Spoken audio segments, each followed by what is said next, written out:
Hola, buenos días a todos. Estoy muy contenta de darle la bienvenida hoy a Larry Johnson, analista de renombre, forma parte de veteranos profesionales de inteligencia por la cordura, VIPS, y tiene muchas otras funciones. Hola Larry, ¿cómo está? Me alegro de verlo. Estoy bien, gracias. Agradezco la oportunidad.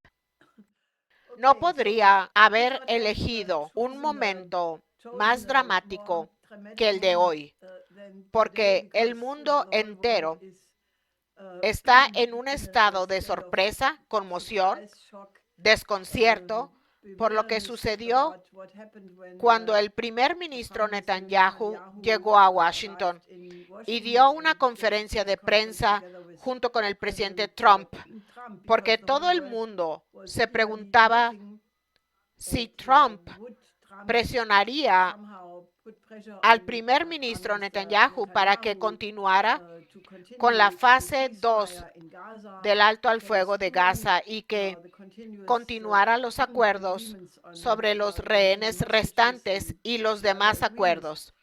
Pero en cambio, el mundo se despertó con una verdadera sorpresa. El presidente Trump acaba de decir que Estados Unidos tiene la intención de apoderarse de Gaza y crear allí una riviera.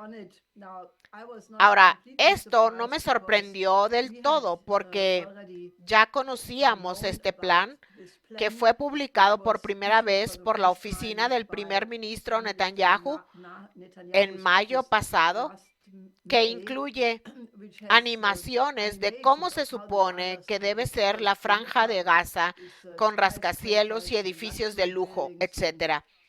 Así que estábamos esperando muy impacientes si se trataría de continuar con el proceso de alto al fuego o de esta increíble idea basada en la limpieza étnica de los palestinos. Y por desgracia, la conmoción fue debido a esta última. Así que, ¿puede decirnos qué piensa sobre este asunto? Trump es una persona bastante confusa. Lo hemos visto enviar mensajes contradictorios. Por un lado, se ha rodeado de sionistas cristianos y ha aceptado dinero de gente como Mariam Adelson, la viuda de Sheldon Adelson, una persona muy adinerada de Las Vegas, y dijo, naturalmente vamos a hacer lo que quieran los israelíes.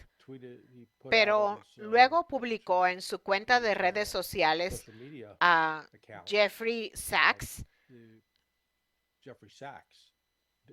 diciendo algunas cosas realmente duras, pero ciertas sobre Bibi Netanyahu. Luego realmente impuso el alto al fuego. Y la realidad del alto al fuego es que ha permitido a los palestinos en Gaza regresar a sus hogares destrozados o a los escombros que quedan. Así que ayer, cuando Trump dijo, está diciendo algunas cosas, pero no hay forma de que realmente las implemente. Por ejemplo, Estados Unidos va a asumir la responsabilidad de Gaza. Bueno, ¿qué significa eso? No vamos a desplegar tropas a Gaza para asegurarla como intentó hacer el ejército israelí, porque si lo hacemos, van a matar a los soldados estadounidenses. Jamás no va a desaparecer. Trump sigue insistiendo en que va a reubicar por la fuerza a los palestinos. Buena suerte con eso, porque supongo que él, incluso en su conferencia de prensa, dijo que hablaría con todas las naciones árabes, las naciones musulmanas, como si estuvieran de acuerdo. No, no lo están. Arabia Saudita específicamente salió anoche reiterando que no habrá ningún progreso en las relaciones con Israel hasta que haya establecido un Estado palestino y los derechos del pueblo palestino estén protegidos, y no están dispuestos a aceptar ningún tipo de nueva Nakba. Por lo tanto, a veces me pregunto, ¿qué estaba pensando Trump al usar esta retórica? En cierto modo, esto desarma a Netanyahu, porque en lugar de decir, vamos a respaldar a Israel al máximo e Israel puede hacer lo que le dé la gana en Gaza, dice que no, que Estados Unidos será el responsable. Y creo que le está indicando su intención a Netanyahu al decirle, está bien, no te metas, nosotros nos encargaremos de ello. Pero esta promesa de ocuparse de ello no hizo ninguna cronología pública. Ahora bien, tal vez dio algunas garantías privadas, no podemos descartarlo, pero volvemos a la cuestión fundamental de que Trump no tiene el poder militar para enviar tropas allí, para iniciar una nueva guerra, porque en el mismo momento en que él dice eso, se está conociendo la noticia de que hay planes en marcha para retirar las tropas estadounidenses de Siria. Y esto no sería solo una cuestión de reubicarlas, sacarlas de Siria y ponerlas en Gaza, porque se trata de fuerzas de operaciones especiales, no son fuerzas militares convencionales. Así que Trump, al menos en lo que respecta a la cuestión del pueblo palestino, demuestra que no está haciendo nada públicamente para tranquilizar al pueblo palestino y asegurarle que tiene en cuenta sus intereses. Básicamente el plan que estaba proponiendo y del que estaba hablando sonaba muchísimo como el plan de bienes raíces que su yerno Jared Kushner había propuesto hace 8 meses. Así que no descarto de esto que cualquier nueva acción sea inminente por parte de Estados Unidos y que en todo caso, con este tipo de retórica por parte de Trump, creo que será más difícil para Israel reiniciar la campaña de matanzas en Gaza y mantendrá intacto el alto al fuego. Tengo la esperanza de que lo que dice sea cierto, pero el problema es que el mundo ha visto este genocidio durante 15 meses. Quiero decir, me sorprendió mucho que Trump pudiera decir, oh, esta pobre gente no debería regresar a esta zona que está completamente destruida. Debería tener una vida mejor. Quiero decir, no dijo ni una sola palabra de por qué esta parte del mundo está completamente destruida. Y fue, entre otras cosas, no solo por la acción israelí, sino también por el suministro de armas de Estados Unidos y el respaldo a Israel ante la Corte Penal Internacional de Justicia. Básicamente, sin el respaldo de Estados Unidos en el Consejo de Seguridad de la ONU, donde Estados Unidos vetaba cada vez que había un esfuerzo por remediar la situación, esto no podría haber sucedido y todo el mundo lo sabe. Estoy realmente preocupada de que, a menos que haya un cambio realmente dramático que haga justicia a los palestinos, tanto en Gaza como en Cisjordania, bueno, existe la tragedia a corto plazo, pero también existe el efecto a largo plazo, porque en los últimos meses he detectado cada vez más en los países del sur global que el honor y la reputación de Occidente colectivo, cierto, han sufrido tremendamente, especialmente debido a esa actitud con respecto a lo que sucedió en Gaza. Y me temo que si el presidente Trump ahora piensa que puede construir una riviera en Gaza, tomando en cuenta lo que dice de que no es muy probable que suceda, eso solo aumentará el disgusto del mundo y creo que todos los vecinos ya lo rechazaron antes de que se llegara a un punto de decisión. Además, si vemos lo que Trump está haciendo con respecto a los migrantes en la frontera con México, que están recibiendo un tratamiento brusco, ya sabe, detuvieron a la gente y la enviaron esposada a sus respectivos países. No es exactamente una imagen agradable, lo que también vio el mundo. Y luego, él simplemente asume que los egipcios y los jordanos simplemente van a aceptar a los migrantes. ¿No considera que ellos tienen preocupaciones de seguridad? Me gustaría escuchar su opinión al respecto. Así,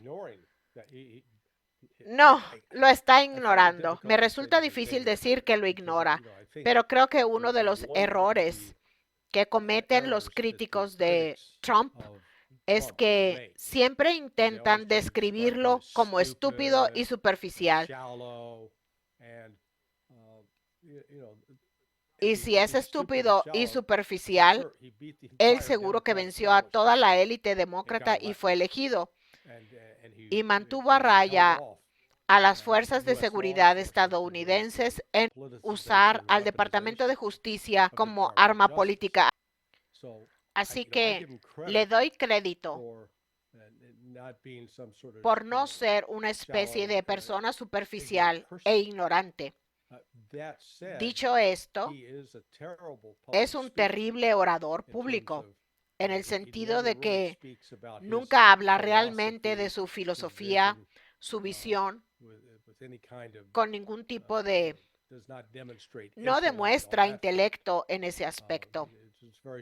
Es muy simple, es MAGA. Va a hacer a Estados Unidos grande otra vez, independientemente de lo que eso implique.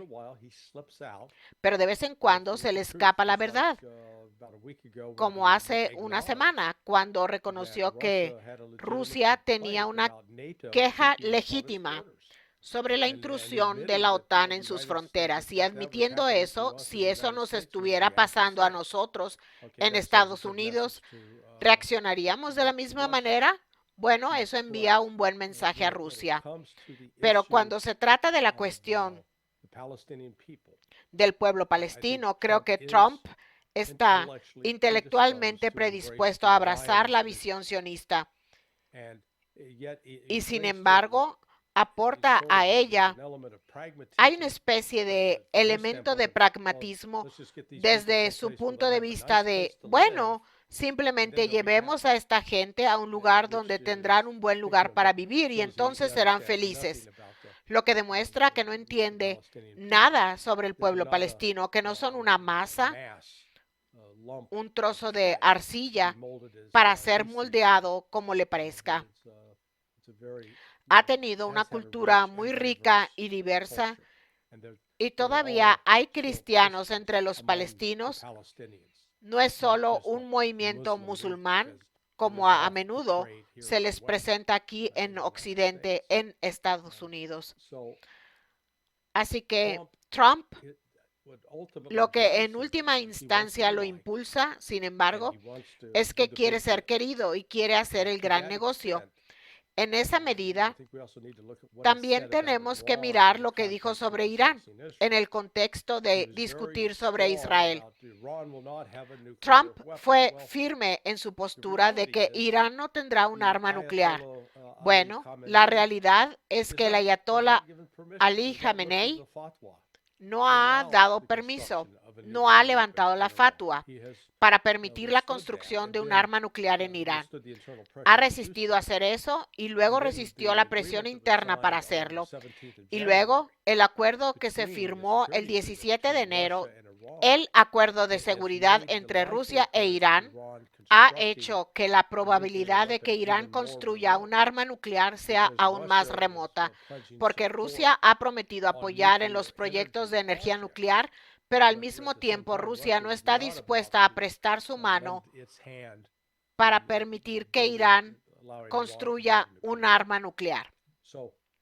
Así que creo que el hecho de que Trump diga eso es en realidad una forma de desactivar la probabilidad de que Israel tome medidas unilaterales para atacar a Irán, algo que ha estado amenazando con hacer y presionando para que se haga.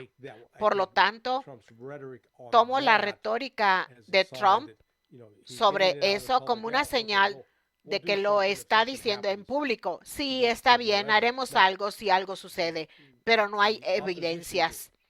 Ahora bien, el grupo de oposición en Irán, que les garantizo que está financiado en parte por USAID, ciertamente recibe algo de dinero de ellos y de la CIA. Circula información falsa que afirma que Irán ya está construyendo rápidamente una bomba nuclear muy rudimentaria, que no cabe en un misil, sino que es una bomba que puede ser lanzada desde un avión. Esto es parte, por así decirlo, del trabajo de la CIA contra Trump para tratar de crear un pretexto que lo obligue a atacar a Irán. Así que aquí se está jugando un poco al ajedrez de 4 dimensiones, que no es solo un impulso unilateral de Trump, porque la comunidad de inteligencia no ha dado marcha atrás en su deseo de intentar iniciar una guerra contra Irán. Bueno, creo que hay otra cosa que considerar, y es que cada vez que un país piensa que es el único relevante, el superior, creo que va en una dirección terriblemente equivocada. Y dado el hecho de que hablo como alemana, creo que siempre lo digo así, no importa de qué país se trate, si creen que son mejores que los otros, eso es el germen de una catástrofe potencial. Y creo que la única manera de que el mundo llegue a un desarrollo pacífico es si se respeta la demanda legítima de todos los países del planeta de que se protejan sus intereses de seguridad y su derecho al desarrollo. Y si no hay una seguridad dividida, en realidad, tal vez se debilite el liderazgo actual de Hamás, el liderato actual de Hezbollah, y se pueden decapitar a muchas personas, pero lo que se genera es un odio permanente, un deseo continuo de venganza. Y creo que si yo fuera asesor del presidente Trump, que obviamente no lo soy, hoy hubo una conferencia de prensa muy impactante que dio Francesca Albanese. Ella es la representante de la ONU para los Derechos Humanos y también relatora especial de la ONU para los territorios palestinos ocupados. Ella hizo un recuento de la historia de la Nakba de 1948 y 1967 y de los diversos e increíbles tormentos que han sufrido los palestinos. Y creo que el presidente Trump se beneficiaría mucho no solo de escuchar a la parte israelí, porque obviamente tiene muchos amigos israelíes poderosos, pero personalmente creo que si no abre igualmente su mente y sus oídos a la otra parte, ¿cómo puede hacer que Estados Unidos vuelva a ser una fuerza para el bien en el mundo, que es la única manera en que Estados Unidos podría volver a ser grande? ¿Qué piensa? Estoy totalmente de acuerdo con usted. Ahora bien, esto nos lleva de nuevo a Trump y al hecho de que el gobierno de Trump está enviando señales contradictorias. Así que el lunes pasado, en una entrevista con Megyn Kelly, el recién nombrado secretario de Estado Marco Rubio dijo que Estados Unidos ya no podía pretender ser el líder unipolar del mundo. Tenía que reconocer que había diferentes y usó la frase multipolar. Así que el hecho de que lo reconozca es una buena señal. Ahora bien, eso todavía no se traduce en acción. Sin embargo, también debemos reconocer que el propio Trump salió y amenazó al BRICS. Eso es importante porque el gobierno anterior, bajo el mando de Joe Biden, no dijo ni una palabra sobre el BRICS. Ni siquiera lo reconocían. Me recordó un poco el gobierno de Biden, que actuaba como un personaje de las películas de Harry Potter, donde no decían el nombre Lord Voldemort. No se puede decir eso. No se puede decir BRICS. Bueno, Trump salió y dijo BRICS, y luego se equivocó al afirmar que España era miembro del BRICS. No, la S significa Sudáfrica. Pero al mencionarlo, ha reconocido que el BRICS Es una realidad, una alternativa a la hegemonía económica de Estados Unidos y que es una amenaza. Y Estados Unidos tiene mucha influencia para crear un verdadero caos en esto. Brasil, por ejemplo, es probablemente el eslabón más débil de esa cadena, así que preveo que la CIA, si no lo está haciendo ya, intensificará las acciones encubiertas para interrumpir la capacidad de Brasil, porque este año Brasil está al mando, tiene la presidencia del BRICS. Creo que Estados Unidos va a hacer todo lo que esté a su alcance para sabotearlo. India es otro país que probablemente estará bajo mucha presión porque tiene relaciones económicas bastante sólidas con Estados Unidos y como tal tiene algunas vulnerabilidades allí. China es un socio comercial importante de Estados Unidos, pero ha estado alejándose, tratando de trasladar más de su actividad al sur global. Ha cortado los minerales de tierras raras que utilizan y que son críticos para la producción en la industria de defensa estadounidense. Y China, francamente, está harta de ser intimidada. No se dejará intimidar por Estados Unidos. Entonces, lo que Trump enfrenta es que sus acciones y las acciones de Estados Unidos están al menos fortaleciendo la determinación de otros BRICS y de los nuevos miembros del BRICS como Indonesia, Vietnam. Entonces, Trump reconoce que existe el mundo multipolar. No creo que todavía haya descubierto una estrategia sobre qué hacer más allá de amenazarlo. Y ya sabe, dijo que impondrá aranceles del 100% a cualquier país. Bueno, en primer lugar, olvidé mencionar esto en algunos de los análisis que he escrito.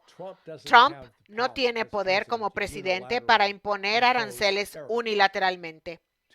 Los aranceles son una función del Congreso de Estados Unidos. Por lo tanto, puede proponer una legislación y una vez que entra en el proceso legislativo, hay muchas oportunidades de que se descarrile, porque hay empresas aquí en Estados Unidos que tienen intereses comerciales en varias de las naciones BRICS y que verían sus beneficios económicos muy afectados.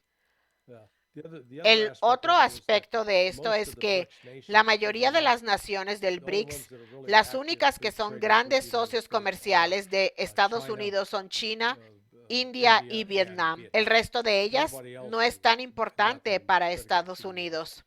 Creo que la comprensión de Trump sobre el uso de los aranceles debe ser mejorada, porque los aranceles, según el Sistema Americano de Economía de Alexander Hamilton, de Federico List y Henry C. Carey, siempre que se hablaba de aranceles, se suponía que debían proteger a las economías jóvenes y nacientes contra la influencia del libre comercio que básicamente las aplastaría y no les permitiría crecer. Pero los aranceles no son una política sensata en una relación internacional complicada entre los estados. Y ya se pudo ver que Trump tuvo que detener el imponer los aranceles a México y a Canadá, porque como descubrí ahora, parte de la producción de repuestos para automóviles va y viene a través de la frontera 6, 7 u 8 veces. Por lo tanto, aumentaría el precio del producto. En el caso de los carros, el precio aumentaría a $3,000 en promedio. En el caso de los vehículos todoterrenos, aumentaría $6,000 o $7,000 y sería lo mismo en otros bienes. Por lo tanto, aumentaría la inflación. Naturalmente, la alternativa que hemos promovido en el Instituto Schiller es un enfoque completamente diferente a esta cuestión. La cuestión de los migrantes es, obviamente, uno de los temas más importantes del mundo actual. ¿De dónde vienen estos migrantes? ¿Vienen de Oriente Medio, de las guerras intervencionistas, básicamente después del 11 de septiembre, de Afganistán, Irak, Siria, Libia? Por eso tenemos a millones de migrantes de Oriente Medio. En África y América Latina, los migrantes huyen principalmente de la pobreza, una pobreza impuesta por el actual sistema de posguerra que era aceptable para Occidente colectivo, pero no lo era para los países del sur global. Y por eso ahora tenemos a millones de personas que intentan huir del hambre, de la falta de agua potable, la falta de sistemas de salud. Así que, si se quiere abordar la cuestión de los migrantes, aunque se construya un muro por el que no pueda pasar ni un ser humano ni una mosca, o se utiliza Frontex en el Mediterráneo para expulsar a los refugiados que luego se ahogan en el Mediterráneo. Esa no es una solución. ¿Por qué no adoptar el otro enfoque? China y los países BRICS están ahora volviéndose hacia el sur global porque Estados Unidos y la Unión Europea los están marginando. Les imponen sanciones, hacen todo tipo de cosas, por lo que están volviéndose hacia el sur global y están construyendo relaciones comerciales productivas con los países de África, Asia y América Latina. ¿Por qué Estados Unidos no es tan inteligente? Y Trump realmente podría ir en esa dirección. Básicamente decir, ¿por qué no desarrollamos estos países juntos con China? Ya sabe, el gobierno anterior se esforzó mucho para evitar que China tuviera alguna influencia en América Latina. Sin embargo, se ha construido el puerto de aguas profundas de Chancay, Perú. Y si Estados Unidos simplemente dejara de pensar geopolíticamente y dijera, si nosotros junto con China trabajamos en todos estos proyectos, los refugiados se quedarían en casa y ayudarían a construir sus países. Creo que esa es la única manera de cómo saldremos de esta crisis. ¿Cree que existe alguna posibilidad de que esto pueda suceder con el gobierno de Trump o no? No. Creo que es generosa en su optimismo, Helga, pero creo que no hay ninguna posibilidad de que eso suceda. Mire lo que Trump ya ha hecho con respecto a Panamá. Asume el cargo diciendo, Panamá, Dios mío, los chinos están en todas partes. Bueno, he trabajado mucho en Panamá, investigando la falsificación de productos, algunos problemas de lavado de dinero. Trabajé con uno de los grandes bancos de allí, ayudando a hacer el debido proceso sobre los clientes de comercio electrónico. Conozco la zona. Los chinos han estado allí durante 30 años. Los chinos han tenido el contrato, han administrado los puertos que están en la ciudad de Colón, la zona de libre comercio de Colón. Hay al menos 3 puertos de contenedores importantes en el extremo norte del canal. Hay al menos un puerto de contenedores importante en el extremo sur. Bueno, los chinos han estado dirigiéndolo durante más de 30 años y Trump no hizo ningún problema de eso en absoluto cuando asumió el cargo por primera vez. Así que, de repente, ahora tenemos que detener a los chinos. Si Panamá lleva a cabo lo que nos informan y dice, muy bien, vamos a suspender este contrato con las empresas de Hong Kong, lo que les quitará la responsabilidad de la gestión del canal. No me sorprendería que los chinos dijeran, está bien, nos llevamos todas nuestras grúas y nos vamos a casa. Y ellos van a sacar la infraestructura que han construido en esos puertos. Bueno, si eso sucede, será un desastre, no solo para la economía panameña, sino para las economías de Centroamérica y de Sudamérica, porque el volumen de productos de los que estamos hablando, yo estimaría que es más de $1 billón, productos que fluyen a través del Canal de Panamá y se depositan en las zonas de libre comercio de Colón que se venden. Tenemos mayoristas, gente que vende de todo, desde televisores hasta los tenis Nike, pasando por camisetas Under Armour, y todo eso se revende a los comerciantes que vienen de Centroamérica, del Caribe, de Sudamérica. Lo compran y luego se envía a esos países y luego se revende en las tiendas locales. Así que hay una enorme cantidad de comercio allí. Estados Unidos ha decidido que va a tratar de enfrentarse a los chinos, pero hacerlo mediante las amenazas e intimidación simplemente refuerza la mala imagen de Estados Unidos como un imperialista agresivo. Y los chinos, una cosa que he notado al observar sus acciones en otros países, así como con los rusos, cuando tratan con personas de África o con otras personas de Asia, de Centroamérica y Sudamérica, es que no los tratan como si fueran gente de piel oscura. No son altivos con ellos. Los tratan como iguales. Los tratan con respeto. Y esta gente lo reconoce. Y esto se relaciona con algo que usted dijo antes con referencia a Medio Oriente, sobre lo que ha sucedido con la reputación de Estados Unidos y la reputación de Israel, que ninguno de los dos países se ha ganado más respeto. Son ridiculizados, son condenados internacionalmente, en realidad están cada vez más aislados diplomáticamente. Así que los esfuerzos de Trump para enfrentarse a China, primero en Panamá, pero los chinos han estado expandiendo su poder económico, han estado usando la diplomacia de la economía, no la diplomacia de las armas y los cañones.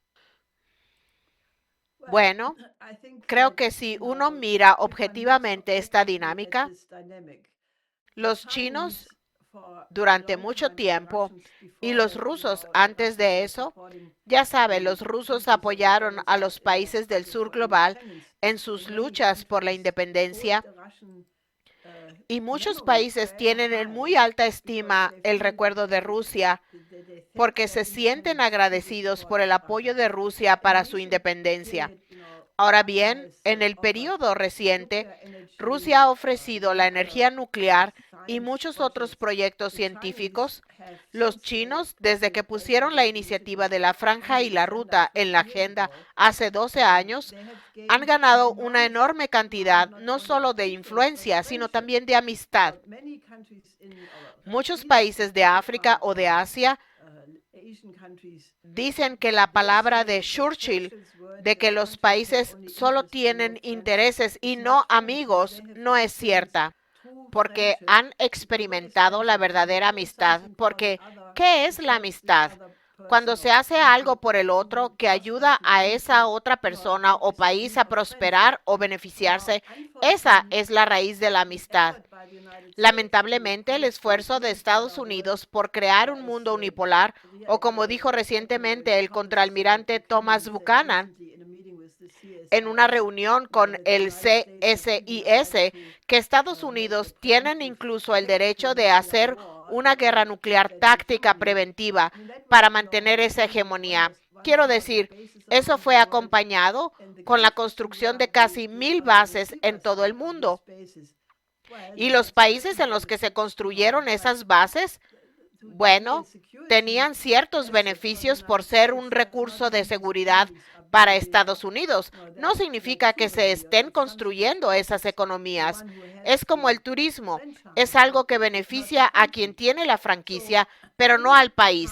Entonces, ¿no sería hora de que Estados Unidos revise su modelo? Obviamente, la idea de tratar de controlar el mundo sobre la base de la hegemonía con medios militares, la presión, la CIA, la USAID, que ahora afortunadamente ha sido eliminada, ¿no sería mejor mirar al modelo chino y decir, tal vez están haciendo algo bien, que les están ganando influencia, consiguiendo amigos entre estos países y tal vez Estados Unidos podría volver a su propia tradición de John Quincy Adams, por ejemplo, quien dijo de manera célebre que no es el propósito de Estados Unidos ir al extranjero a perseguir monstruos, sino construir alianzas con socios. ¿Qué piensa usted? ¿Existe potencial para que Estados Unidos vuelva a ese camino? No lo creo. Y de lo que usted está hablando es de un enfoque muy sensato, racional e inteligente. Ayer fui testigo de una conversación entre un joven que es un analista brillante y estaba hablando de los problemas que tiene Nvidia, fabricante de chips, que tiene unos precios tan altos y es una burbuja a punto de estallar. Y lo estaba atacando un tipo que había estado, y este individuo probablemente tiene una riqueza de varios millones de dólares. No estoy seguro exactamente de cuánto, pero lo que le dijo al joven fue para mí un símbolo del problema que tiene Estados Unidos, y básicamente rechazó el argumento del joven diciendo simplemente: he estado escuchando a todas estas personas que son fabulosamente ricas, y debido a que son tan ricas es que deben saber más que tú, y saben más que tú porque tienen tanto dinero que son más inteligentes que tú. Esa actitud, que no importa cómo consiguieron el dinero, si fue a través del robo o lo que sea, interpretan el hecho de que tienen grandes y abultadas cuentas bancarias como si eso significara que también son muy, muy inteligentes, y que además tienen toda la razón. Y creo que la corrupción que hay aquí en Estados Unidos va a ser muy difícil de erradicar. Ahora mismo estamos viviendo una experiencia en Florida donde el gobernador Ron DeSantis volvió a poner en sesión de emergencia a la legislatura para aprobar leyes que reforzarían la capacidad del gobernador para apoyar el juntar a los inmigrantes ilegales de Donald Trump y obligarlos a salir del país, y con el énfasis puesto en perseguir a los que están aquí ilegalmente y están infringiendo la ley. La legislatura controlada por los republicanos, tanto la Cámara de Representantes como el Senado, destripó el proyecto de ley que DeSantis propuso y, de hecho, le quitó el poder que se suponía que debía tener el gobernador y se lo dio al comisionado de Agricultura. Bueno, ¿por qué harían eso? Bueno, adivinen qué. El comisionado de Agricultura supervisa toda la actividad agrícola en Florida, y todos esos empresarios que cultivan, ya sean naranjas o verduras o lo que sea, están explotando a estos trabajadores extranjeros. Es una nueva forma de esclavitud. Les pagan un salario inferior al mínimo, no tienen atención médica, no tienen beneficios, y usan la amenaza de que, como están aquí ilegalmente, harán lo que esta gente les exige o les irá mal. Y ahí es donde incluso los republicanos tendrían una ley. Uno piensa que los demócratas también se habrían opuesto. No lo harían. Desafortunadamente, ambos partidos son tan corruptos y, en mi opinión, son tan malvados que harían cualquier cosa. Sacrificarían a cualquier ser humano por $1, porque eso es exactamente lo que están haciendo. Están explotando a una gran cantidad de personas. Han creado un sistema para atraer a esta avalancha de inmigrantes ilegales, y una vez que están aquí, los explotan. Y una vez que los explotan, no tienen otra alternativa. Así que es un panorama muy, muy feo, pero así es como Estados Unidos básicamente creo que ve al resto del mundo. ¿Qué podemos sacar de ellos? Ya saben, Trump ayer dijo: bien, sí, Ucrania, te daremos ayuda militar, tú nos das todos tus minerales de tierras raras. Bueno, los rusos controlan esos minerales de tierras raras, ahora no los ucranianos, pero ese es otro tema completamente distinto. Bien, hay dos cosas que considerar. Una es que el propio Trump fue elegido en 2016 y obviamente de nuevo ahora como resultado de una revuelta, principalmente entre las personas a las que Hillary Clinton había llamado los deplorables. Se trataba de personas que no eran ricas, no tenían yates, no tenían todos estos beneficios, pero de alguna manera sentían que Trump era el tipo que tomaría en cuenta sus intereses y los defendería. Y ese no es un fenómeno exclusivo de Estados Unidos, porque se produjo el Brexit, que fue impulsado por algo similar. Ahora mismo Macron tiene la popularidad más baja porque no logra aprobar el presupuesto. No puede formar un gobierno estable porque la gente odia esto, odia las políticas que vienen de esta oligarquía que en Europa es la Comisión Europea. La Unión Europea se está disolviendo. Básicamente es un desarrollo centrífugo. Cuando los estados del norte se están alejando de este control de la Unión Europea y Bruselas, y se puede ver un proceso similar en todo el mundo, porque creo que tal vez estemos solo en la primera fase, pero cuanto más gente lo observe y más lo entienda, más se dará cuenta de ello. Y la otra cosa es que si el sistema del dólar dominado por Estados Unidos fuera tan fuerte, entonces todas estas otras cosas no sucederían. Pero la realidad es que el sistema financiero está totalmente sobreendeudado. Podría detonar debido a una variedad de razones. Mire a Estados Unidos. Estados Unidos ya no es admirable. Puede que lo fuera en los 60s y los 70s, pero ahora la infraestructura, si va por la carretera en New Jersey, sigo diciéndole a la gente que nunca conduzcan un Fiat 500 italiano porque pueden desaparecer en un bache. Y Estados Unidos no tiene ni una milla de tren de alta velocidad. China, mientras tanto, tiene 45,000 kilómetros, que son aproximadamente 33,000 millas de trenes rápidos y van a 250 kilómetros por hora. Son suaves. Ahora los están modernizando para que vayan a 450 kilómetros por hora. Ya están ensayando uno a 600 kilómetros por hora e incluso uno en un tubo de vacío a 1,000 kilómetros por hora. Esa es la infraestructura moderna. ¿Y por qué Estados Unidos no reestructura su complejo militar industrial que está llenando los bolsillos de quienes han invertido acciones en esas empresas, pero pone en desventaja al pueblo estadounidense? Ya no hay ciudades hermosas, se están cayendo a pedazos. Entonces, ¿por qué no hay alguien en Estados Unidos que mire el panorama objetivamente y diga, esperen un segundo, tal vez este modelo neoliberal que exageramos hasta el extremo no sea lo mejor? ¿Por qué no lo reestructuramos todo y hacemos que Estados Unidos vuelva a ser hermoso? Bueno, aplaudo su visión. Hace unos días estuve hablando con Pepe Escobar y hablábamos de cómo era París en 1996, la ciudad de las luces.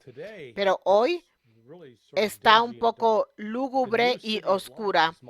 La nueva ciudad de las luces es Moscú.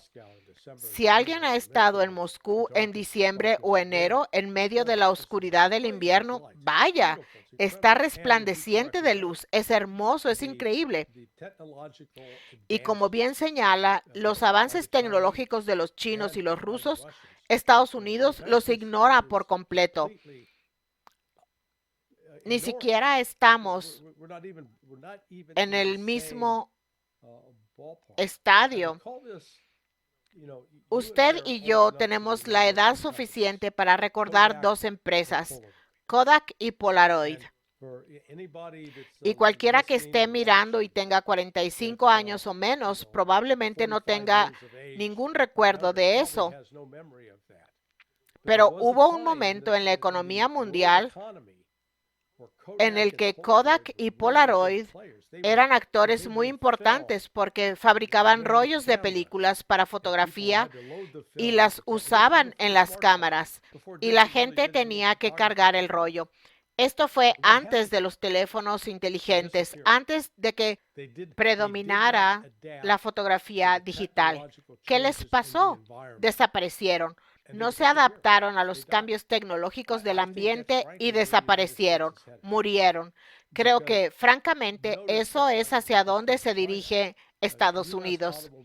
Porque observemos que con respecto a China, los fabricantes de automóviles estadounidenses solían tener una presencia comercial significativa en China. Fabricaban automóviles a un costo bastante bajo y los vendían a todos estos nuevos conductores chinos. Y cuando se tiene a 1.000 millones de conductores nuevos, eso es mucho. Bueno, ¿qué ha sucedido en los últimos 4 o 5 años? La industria automotriz china ha despegado y no solo ha construido automóviles más baratos y económicos, sino que está construyendo mejores vehículos, está construyendo automóviles tecnológicamente avanzados. Han hecho cosas con los vehículos eléctricos que Elon Musk no ha hecho y Estados Unidos ni siquiera está compitiendo o reconociendo eso. Lo mismo ocurre con la inteligencia artificial. Lo acabamos de ver con la presentación china de DeepSeek, que según afirman se desarrolló con muy poca masa de fusión en comparación con lo que han estado haciendo en Nvidia y Meta, intentando generar productos de inteligencia artificial. Y la actitud en Estados Unidos es que si lo hicieron los chinos es una basura, no es bueno. No es tan bueno como lo nuestro. El factor de arrogancia es otro inhibidor allí, que cuando se ha convencido uno de que es tan bueno que no puede dar un paso atrás objetivamente y apreciar los talentos y las habilidades de los demás, entonces se está en el camino de la destrucción. Hay un grupo de expertos australiano, creo que se llama Instituto Australiano de Política Estratégica. Tienen una página donde informan continuamente sobre los avances tecnológicos y cómo se comparan con otros países. Y acaban de publicar que creo que de 64 áreas de alta tecnología, China es líder en 57 de ellas. Y si además se tiene en cuenta la cantidad de patentes, la cantidad de científicos y estudiantes cualificados que se crean cada año y el énfasis que ponen en la inyección continua de innovación en la economía, el modelo económico chino me parece fascinante porque evidentemente no tiene ciclos. Y eso se debe, en mi opinión, al hecho de que tienen una forma de innovar el nivel tecnológico de todas las áreas de su producción de forma continua. Por lo tanto, la idea de que se puede frenar el desarrollo chino es completamente ridícula. Se puede destruir en la Tercera Guerra Mundial, pero también uno pierde, así que no es una buena opción. Por eso, personalmente, creo que el gran desafío de nuestro tiempo es convencer a la gente de Europa y de Estados Unidos de que estos países no son sus enemigos, de que el enfoque geopolítico para tratar de contenerlos no está funcionando, no es moralmente sensato y no es viable. Entonces, ¿por qué no cambiar y pensar realmente en un nuevo paradigma en el que todos los países del planeta puedan vivir de una manera mutuamente beneficiosa? Cada uno de nosotros tiene fortalezas y los demás tienen ventajas. Y si los ponemos todos juntos, podríamos crear un mundo en el que, siempre digo, la edad de la adolescencia o de la infancia ha terminado y deberíamos convertirnos en adultos y relacionarnos unos con otros como adultos, apreciando el potencial creativo de los demás y viceversa, y construir una sociedad que sea verdaderamente humana. Si nosotros como especie creativa no podemos hacer eso, ¿quién más? De seguro no lo harán los ratones ni los burros. Bueno, de hecho, por eso digo, por terrible que parezca la situación en este momento para Europa y para Estados Unidos, ¿cuál es nuestro camino a seguir? ¿Cómo podemos revertir esta situación? Digo que sigamos el ejemplo de Rusia. Si retrocedemos y observamos a Rusia en 1999, cuando Vladimir Putin llegó al poder, se describía al país de manera caritativa como un pozo de basura. He oído expresiones mucho más crudas, pero era una situación sucia, improductiva. La infraestructura se estaba desmoronando, la gente moría, la esperanza de vida había disminuido, la vida era terrible. Lo que hizo Putin en los siguientes 26 años fue asegurarse de que el dinero que se estaba generando no fuera a parar solo a los bolsillos de los oligarcas, sino que los oligarcas, ya sabe, los capitalistas, porque eso es lo que eran. En Occidente los llamamos oligarcas para insultarlos. Tenían que invertir en Rusia, cosa que hicieron, y no se vio envuelto en una variedad de guerras o conquistas extranjeras. Sí, se enfrentó a la guerra de 10 años en Chechenia, que fue provocada en gran medida por el financiamiento y el apoyo de las agencias de inteligencia occidentales a estos grupos islámicos radicales. Pero una vez que acabó eso, Rusia se centró en mejorar la vida de su gente, de invertir en su gente, invertir en la infraestructura, en la educación. He estado en Moscú y San Petersburgo el año pasado, 2 veces en Moscú, una vez en San Petersburgo. Magnífico. Los trenes subterráneos son como museos de arte. Quiero decir, son comparables al Louvre o a cualquier cosa que haya visto en París. Simplemente el sistema funciona. Y como funciona, la gente está viendo los beneficios. Por eso digo que hay que seguir el camino que ha seguido Rusia, dejar de gastar dinero en las guerras extranjeras. Tal vez esa sea la buena noticia de lo que está haciendo Trump al cortar todo el dinero de la USAID, porque una parte importante de ese dinero se estaba utilizando para promover las guerras en el extranjero y para financiar a los golpes de Estado desestabilizadores o a las revoluciones de color. Pongamos ese dinero aquí en Estados Unidos para ya no tener gente sin hogar tirada en las calles de Nueva York, de Los Ángeles, de San Francisco, Chicago y todas las grandes ciudades. Quiero decir, es una pesadilla. No se ve eso en Moscú y en San Petersburgo. Es aquí en Estados Unidos donde parecemos como nómadas del desierto. Así que hay un ejemplo a seguir y debemos empezar con dejar de financiar las guerras. Convirtamos las espadas en arados. Trabajemos en producir, no en matar. Ahí es donde deberíamos intentar hacer todo lo posible para que surjan nuevas ideas. También en lo que respecta a la presidencia de Trump, sería muy fácil para Estados Unidos cambiar su perfil y dejar de ser probablemente el país más odiado del mundo en este momento. Creo que el estadounidense promedio ni siquiera es consciente de lo mala que es la imagen de Estados Unidos. Sí, estoy de acuerdo, porque en este sentido parece que caminan sobre una nube, pero sería muy fácil para Estados Unidos cambiar eso.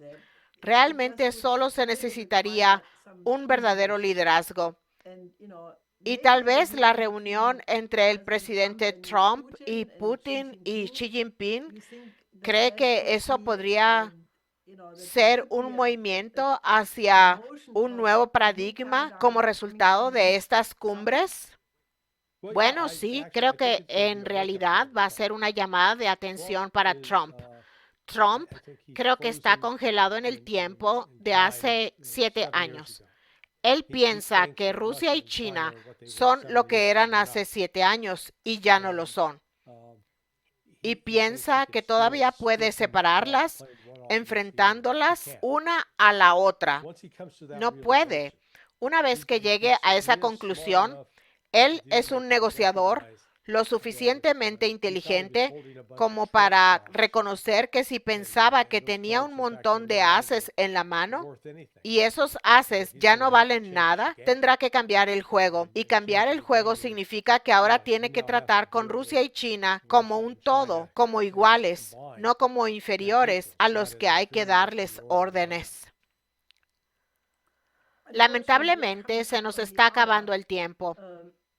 Creo que el potencial para inyectar nuevas ideas está absolutamente ahí, porque como usted dice, muchas de las políticas se estrellarán contra la pared porque no se pueden implementar.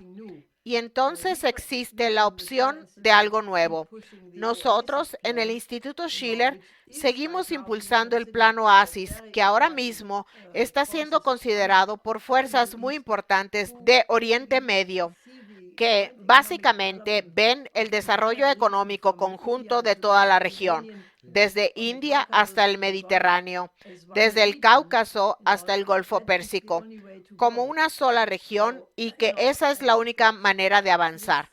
Por eso creo que esta posibilidad de celebrar una conferencia de 2 estados en la ONU, que tendrá lugar en junio en Nueva York, creo que si se puede debatir mucho sobre el Plan Oasis entre ahora y entonces, no quiero apostar, pero tengo una esperanza muy fuerte, respaldada por la acción, de que podremos poner este Plan Oasis sobre la mesa porque es lo que tiene sentido. ¿Qué opina al respecto? Claro. Bueno, lamento informarle que no he leído el plan, así que me gustaría leerlo para poder comentarlo con más detalle. Pero lo que sí sé, por el tipo de trabajo con el que se asocia y en el que invierte su tiempo, es que son actividades diseñadas para promover un mundo mejor y promover la paz, no para promover la muerte y la destrucción. Y en ese punto estoy totalmente de acuerdo, totalmente a favor. Ya sabe, es casi como si Occidente se hubiera convertido en un culto a la muerte, que podemos pisotear a la gente y acabar con sus vidas sin pensarlo dos veces. Ya sabe, es algo que está integrado en nuestra cultura popular. Celebramos lo que hicimos en la Segunda Guerra Mundial, a pesar de que este bombardeo masivo de las ciudades de Alemania y Japón, pero eso no le dio fin a la guerra. Lo único que hizo fue matar a civiles. Y en esencia, normalizamos la matanza de civiles en esa guerra. Se ha convertido en algo que toleramos y aceptamos. Por lo tanto, debemos alejarnos de eso. Necesitamos, ya sabes, soy instructor de armas de fuego y enseño a la gente la defensa personal. Y la única vez que uno puede sacar su arma es cuando la vida de uno está en peligro inminente y se mata a la amenaza a la que se enfrenta uno. No se puede simplemente disparar a la amenaza y luego disparar a todos los demás.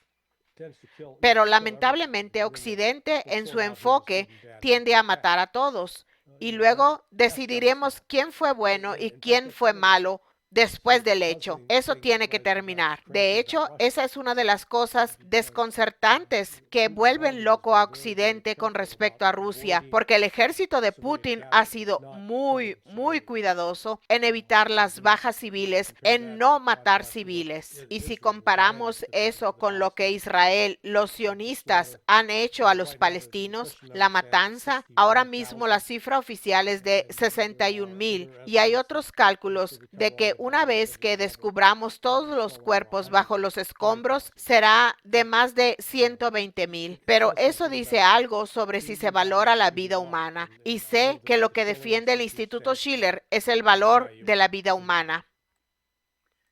Bueno, estoy muy contenta con lo que está diciendo y me aseguraré de que mucha gente en Alemania lo sepa, porque me gustaría que tuviéramos gente en la antigua comunidad de inteligencia en Alemania que fuera tan sabia y humana como lo ha expresado ahora, porque creo que se hizo tanto daño en Afganistán, en Irak, en todos esos lugares, que creo que necesitamos que gente como usted hable.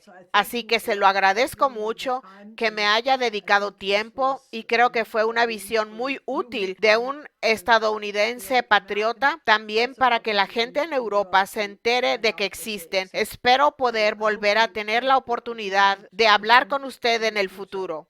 Estoy siempre a su disposición. Gracias, Helga, por su generosidad al entrevistarme. Hasta pronto. Gracias.